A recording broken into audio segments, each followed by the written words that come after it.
বন্ধুরা আজকে আবার চলে এলাম সেই চিকেনের দোকানে। তো আজকে কয়লার নেওয়া হচ্ছে। দেখো কয়লারটা এখনই ওজন হবে,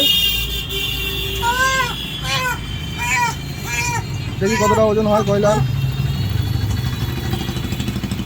ওই একই ওজন না, এটা একটু বেশি, তাই এটা দাও, এটা দাও, এটা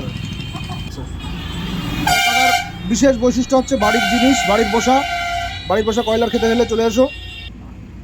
আচ্ছা, বাড়ির পোষা কয়লার শেষ হয়ে গেছে আপাতত, আবার কাকা পরে নিয়ে আসবে। তো দেখো এই দুটোই বাড়ির পোষা ছিল, আমি নিয়ে চলে যাচ্ছি এক পিস। আর কাকার দোকান হচ্ছে এই যে কুঠিবাড়ি যে চক্রবর্তী বিল্ডার্স আছে, চক্রবর্তী বিল্ডার্সের ঠিক উল্টো পাশেই আছে। তো কয়লারটা এখনই কাটা হবে। আর কাকার দোকানের বিশেষ আকর্ষণ হচ্ছে ওই সন্ধ্যেবেলা অনেক কিছুই পাওয়া যায়, চিকেন পকোড়া, চিকেন চপ আছে, ভেজ পকোড়া, চিকেন ললিপপ, এগুলো সন্ধ্যেবেলায় পেয়ে যাবে। ফিশ ফ্রাই আছে। আর সকালের দিকে কাকা মাংসের বিজনেস করে। তাহলে বাড়ি পোষা মাল কবে পাবো আবার?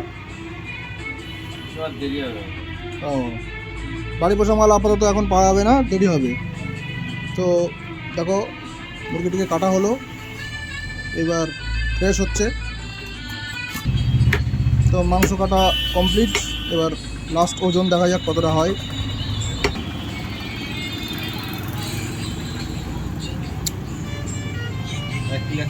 এক কিলো 170 গ্রাম এসে দাঁড়িয়েছে।